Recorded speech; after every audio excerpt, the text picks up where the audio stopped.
Networking নিয়ে যারা কাজ করেন বা খোঁজ খবর রাখেন তারা বিজিপি অ্যাডভার্টাইজমেন্ট শব্দটা প্রায় শোনেন।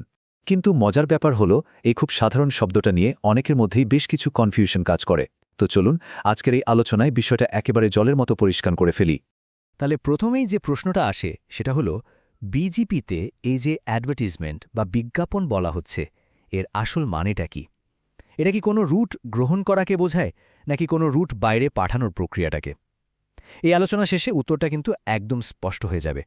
এই পুরো ব্যাপারটার সমাধান লুকিয়ে আছে কিন্তু খুব সহজ দুটো কনসেপ্টের মধ্যে। একটা হলো ইনফিল্টার আর অন্যটা হলো আউটফিল্টার। শুধু এই দুটোর কাজ কি আর এদের মধ্যে পার্থক্যটা কোথায় সেটা ধরতে পারলেই পুরো ছবিটা পরিষ্কার। আচ্ছা, তাহলে প্রথমে আসা যাক ইনফিল্টারে। দেখুন, নামটা শুনলেই কিন্তু এর কাজ সম্পর্কে একটা ধারণা পাওয়া যায়, তাই না?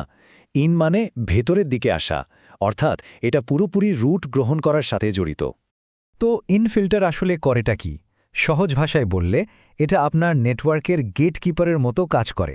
মানে অন্য কোনো নেটওয়ার্ক বা পিয়ার থেকে যখন আপনার দিকে রুট পাঠানো হয় তখন ইনফিল্টার ঠিক করে যে ওই রুটগুলোর মধ্যে কোনগুলো আপনার রাউটারে ঢুকতে পারবে আর কোনগুলোকে দরজাতেই আটকে দেওয়া হবে।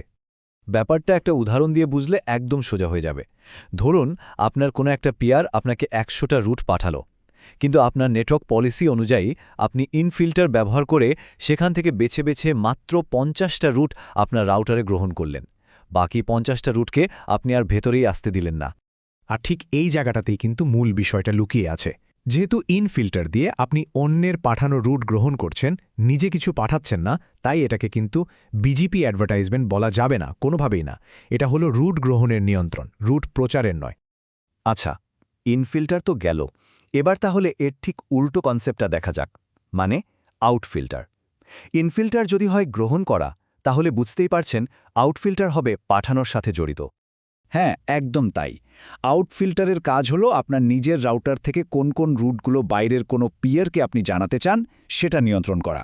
মানে আপনার কাছে থাকা বিশাল রাউটিং টেবিল থেকে আপনি কোন তথ্যটা বাইরে জানাবেন সেই সিদ্ধান্তটা নেওয়া। এটারও একটা উদাহরণ দেখা যাক।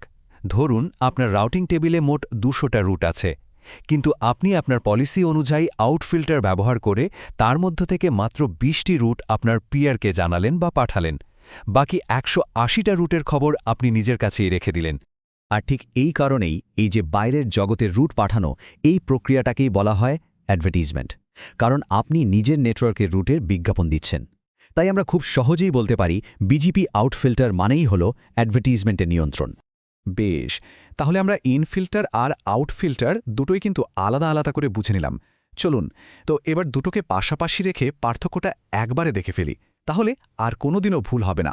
এই টেবিলটা দেখুন, এক নজরেই সব পরিষ্কার। একদিকে ইনফিল্টার, যার ডিরেকশন হলো আপনার দিকে, মানে পিয়ার থেকে আপনার রাউটারে। এর কাজ রুট গ্রহণ করা, আর তাই এটা অ্যাডভার্টিজমেন্ট না। আর অন্যদিকে দেখুন আউটফিল্টার, যার ডিরেকশন হলো বাইরের দিকে, মানে আপনার রাউটার থেকে পিয়ারের দিকে। এর কাজ রুট পাঠানো। আর হ্যাঁ, এটাই হলো আসল অ্যাডভার্টিজমেন্ট। তাহলে আমাদের পুরো আলোচনার শেষে আমরা কোন সিদ্ধান্তে আসলাম? একদম সহজ কথায়, যখনই বিজিপি অ্যাডভার্টাইজমেন্ট শব্দটা শুনবেন, ধরে নেবেন যে এখানে বিজিপি আউটফিল্টারের কথাই বলা হচ্ছে। মানে আপনি কোন রুটগুলো অন্যদের কাছে পাঠাচ্ছেন বা প্রচার করছেন, সেটাই অ্যাডভার্টাইজমেন্ট। আচ্ছা, আমরা তো বুঝলাম অ্যাডভার্টাইজমেন্ট কি আর কিভাবে তা আউটফিল্টার দিয়ে নিয়ন্ত্রণ করা হয়। কিন্তু এবার একটা প্রশ্ন মাথায় আসতেই পারে, তাই না? যে একজন নেটওয়ার্ক ইঞ্জিনিয়ার কেন ভাবছি রুট ফিল্টার করার প্রয়োজন বোধ করবেন? আসলে এর পেছনে নেটওয়ার্ক সিকিউরিটি, ট্রাফিক ইঞ্জিনিয়ারিং এবং পারফরম্যান্সের মতো অনেক বড় বড় কারণ জড়িত। কোন রুট ভেতরে আসবে আর কোনটা বাইরে যাবে, এই নিয়ন্ত্রণের উপরেই একটা ভালো নেটওয়ার্কের ভিত্তি দাঁড়িয়ে থাকে। হয়তো এই বিষয়গুলো নিয়ে আমরা অন্য কোনো দিন আরও গভীরে আলোচনা করব।